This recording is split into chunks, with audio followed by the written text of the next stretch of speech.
ഒരു easy question ആണ്. പക്ഷെ അവിടെ മേ ബി കാൽക്കുലേഷൻ നല്ല കോംപ്ലിക്കേറ്റ് ആവാൻ സാധ്യതയുണ്ട്. ബിക്കോസ് അവിടുത്തെ ഓപ്ഷൻസ് കാണുമ്പോൾ തന്നെ നമുക്ക് മനസ്സിലാവുന്നുണ്ട്. പിന്നെ നമുക്കവിടെ ഓപ്ഷൻസ് തമ്മിൽ അത്യാവശ്യം ഗ്യാപ്പ് ഉണ്ടായതുകൊണ്ട് നമുക്ക് ആ ഓപ്ഷൻ്റെ ഗ്യാപ്സിനെ യൂസ് ചെയ്യാം കാൽക്കുലേഷനിൽ. കാൽക്കുലേഷൻ അപ്രോക്സിമേറ്റ് ആയിട്ട് എടുത്തുകൊണ്ട് നിങ്ങൾ എപ്പോഴും ഇതുപോലത്തെ ക്വസ്റ്റൻസ് കിട്ടിക്കഴിയുമ്പോൾ ആദ്യമേ ഓപ്ഷൻസ് കൂടി കമ്പയർ ചെയ്യുക. ബിക്കോസ് നമ്മളോട് എക്സാക്ട് ആൻസർ കണ്ടുപിടിക്കാൻ ചിലപ്പോൾ ഒരുപാട് സമയം എടുത്തുനിന്ന് വരും. സോ എക്സാക്ട് ആൻസറിന്റെ ആവശ്യമില്ലെങ്കിൽ നമുക്ക് എക്സാമിൽ എക്സാക്ട് ആൻസർ മാർക്ക് ചെയ്യുക എന്നുള്ളതല്ല ആക്ച്വലി ഇമ്പോർട്ടൻറ്റ്. നമ്മൾ റൈറ്റ് ആൻസർ ഏറ്റവും പെട്ടെന്ന് മാർക്ക് ചെയ്യുക എന്നുള്ളതാണ്. സോ അതിനുവേണ്ടി നമുക്ക് പലപ്പോഴും അപ്രോക്സിമേഷൻ യൂസ് ചെയ്തുകൊണ്ട് തന്നെ നമുക്ക് കാൽക്കുലേഷൻസിനെ കൊണ്ടുപോകാൻ പറ്റും. അങ്ങനെയാണെങ്കിൽ ഇപ്പോൾ നമുക്കിവിടെ പറയുന്നത് if the diameter of A hemisphere is 28 centimetre then what is the volume of hemisphere എന്ന് ചോദിക്കുന്നത്. നമുക്കറിയാം വോളിയം ഓഫ് ഹെമിസ്ഫിയർ എന്ന് പറയുന്നത് 2/3 പൈ ആർ ക്യൂബ് ആണ് ഫോർമുല. അങ്ങനെയാണെങ്കിൽ നമ്മൾ വാല്യൂസ് എല്ലാം കൂടി ഇതിലേക്ക് ഒന്ന് സബ്സ്റ്റിറ്റ്യൂട്ട് ചെയ്യുകയാണെങ്കിൽ 2/3 ഇൻറ്റു പൈയുടെ വാല്യൂ 22/7 ഇൻറ്റു നമുക്ക് ഡയമീറ്റർ ആണ് 28 തന്നിരിക്കുന്നത്. അപ്പോൾ ഡയമീറ്റർ 28 ആണെങ്കിൽ നമ്മുടെ റേഡിയസ് എന്ന് പറയുന്നത് എത്ര ആയിരിക്കും? 14 ആയിരിക്കും.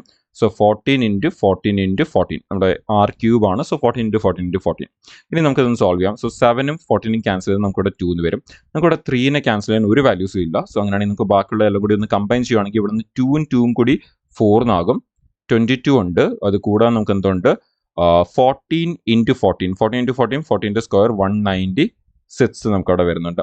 ഇനി ഡിവൈഡഡ് ബൈ 3 എടുക്കാൻ മറന്നുപോലെ. ഇനി നമുക്ക് ഇതിനെ സോൾവ് ചെയ്തെടുക്കണം. അപ്പോൾ കുറച്ചധികം സമയം എടുക്കാൻ സാധ്യതയുണ്ട്. സോ വളരെ പെട്ടെന്ന് സോൾവ് ചെയ്യാൻ വേണ്ടി നമുക്ക് ചെയ്യാൻ പറ്റുന്ന കുറച്ച് കാര്യങ്ങൾ എന്ന് പറയുന്നത് നമുക്ക് ഇപ്പം അവിടെ നിന്ന് കാൽക്കുലേഷനെ കുറച്ചൊന്ന് സിമ്പിൾ ആക്കാം. എങ്ങനെ സിമ്പിൾ ആക്കാം എന്ന് പറഞ്ഞു കഴിഞ്ഞാൽ നമുക്ക് ആദ്യം ഒരു കാര്യം ചെയ്യാം. നമുക്കിവിടെ 22ൽ നിന്ന് 11 ഇങ്ങ് പുറത്തെടുത്തിട്ട് ആ 2 ഇൻറ്റു 4 നമുക്ക് 8 എന്നാക്കാം. ഇൻറ്റു ആ 196നെ നമുക്ക് 195 എന്നാക്കാം.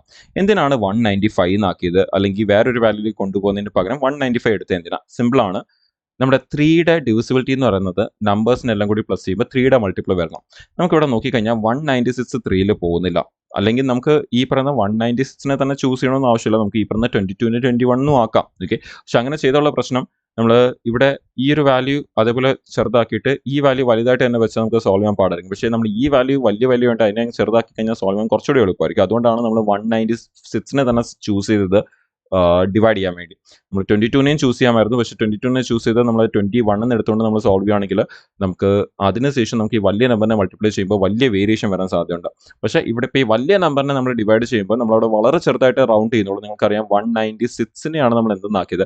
195 എന്നാക്കിയത്. ചെറിയൊരു റൗണ്ട്. അപ്പം അങ്ങനെയാണെങ്കിൽ നമുക്ക് അത് വലിയൊരു വേരിയേഷൻ വരത്തില്ല, ചെറിയ വേരിയേഷനേ വരത്തുള്ളൂ. സോ നമുക്ക് ഇവിടെ നിന്ന് ഇതിനെ ഇനിയിപ്പം 3 വെച്ച് അങ്ങ് ഡിവൈഡ് ചെയ്യാം. 3 വെച്ച് ഡിവൈഡ് ചെയ്ത് നമുക്ക് എത്ര വരും? 65 എന്ന് വരും. നോക്കിയപ്പോൾ സോൾവ് ചെയ്യുന്നത് കുറച്ചുകൂടി എളുപ്പമല്ലേ? അപ്പോൾ അങ്ങനെയാണെങ്കിൽ 11 ഇൻറ്റു 8 ഇൻറ്റു 65. അപ്പോൾ നമുക്ക് ഇനി അതൊന്ന് സോൾവ് ചെയ്താൽ നമുക്ക് പെട്ടെന്ന് ആൻസർ കിട്ടും. അപ്പോൾ അത് പെട്ടെന്ന് അങ്ങ് സോൾവ് ചെയ്യാം. നമുക്ക് 11 ഇൻറ്റു 8 ഇൻറ്റു 65. 8 ഇൻറ്റു 65 എന്ന് പറയുമ്പോൾ നമുക്ക് അതിനെ 4 ഇൻറ്റു 130 എടുക്കാം, പെട്ടെന്ന് എടുക്കാൻ വേണ്ടി. ബിക്കോസ് അത് മൾട്ടിപ്ലൈ ചെയ്യാൻ പേപ്പറുടെ സൈഡിലേക്ക് പോകേണ്ട ആവശ്യമില്ല. നമുക്ക് ഇതേപോലെയൊക്കെ ചെറിയ ചെറിയ ട്രിക്സ് യൂസ് ചെയ്തുകൊണ്ട് പെട്ടെന്ന് എടുക്കാൻ പറ്റും. നമ്മൾ ഒരു നമ്പറിനെ ഹാഫ് ആക്കി മറ്റേ നമ്പറിനെ ഡബിൾ ആക്കി. എന്തുകൊണ്ട്? 65യുടെ ഡബിൾ 130 ആണ്. അതിൻ്റെ അവസാനം 0 ആകുമ്പോഴത്തേക്ക് നമുക്ക് പിന്നെയും ചെയ്യാൻ എളുപ്പമായിരിക്കും. അങ്ങനെയാണെങ്കിൽ 11 ഇൻറ്റു 4 ഇൻറ്റു 13. 4 ഇൻറ്റു 13 എത്രയാണ്? 52 ആണ്. സോ 52ഉം പിന്നെ ആ 0യും. ഇനി 11 മൾട്ടിപ്ലിക്കേഷൻ്റെ ഷോർട്ട് കട്ട് നമുക്ക് യൂസ് ചെയ്യാം. 0, 2, 5 + 2 7 ആൻഡ് ലാസ്റ്റിൽ ആ 5 അതേപോലെ. അപ്പോൾ ഇനി നമ്മൾ ഓപ്ഷൻ നോക്കി ഇതിൻ്റെ വളരെ അടുത്തുള്ള ആൻസർ ചെയ്താൽ നോക്കിക്കേ 5749. നോക്കിക്കേ, അതാണ് നമ്മുടെ ആൻസർ എന്ന് പറയുന്നത്. അപ്പോൾ നമുക്ക് അറിയാം നമ്മളിവിടെ എന്ത് ചെയ്തു? 196 എന്നുള്ള വാല്യൂവിനെ ചെറുതാക്കി. കിട്ടിയ ആൻസർ എന്തായിരിക്കും? ചെറുതായിരിക്കും. പക്ഷെ ഒരുപാട് വലിയ വേരിയേഷൻ വരത്തില്ല.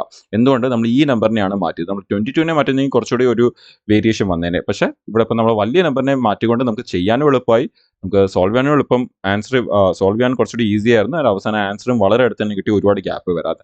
സോ അങ്ങനെയാണെങ്കിൽ നമ്മുടെ എക്സാക്ട് ആൻസർ എന്ന് പറഞ്ഞാൽ ഇത് നമ്മുടെ അപ്രോക്സിമേറ്റ് ആൻസർ ആണ്. നമ്മുടെ എക്സാക്ട് ആൻസർ എന്ന് പറഞ്ഞാൽ ഓപ്ഷൻ കൂടി നോക്കിക്കഴിഞ്ഞാൽ 5749.33 സെന്റിമീറ്റർ ക്യൂബാണ് നമ്മുടെ എക്സാക്ട് ആൻസർ. ഇപ്പോൾ എക്സാമ്പിൾ എക്സാക്ട് ആൻസർ കണ്ടുപിടിക്കുക എന്നുള്ളത് ഇമ്പോർട്ടൻ്റ് അല്ല. ഓക്കെ, വളരെ പെട്ടെന്ന് റൈറ്റ് ആൻസർ ജസ്റ്റ് നമ്മൾ ചൂസ് ചെയ്തെടുക്കുക, ഓപ്ഷൻസ് എലിമിനേറ്റ് ചെയ്തുകൊണ്ട് എന്നുള്ളതാണ് ഇമ്പോർട്ടൻറ്റ്.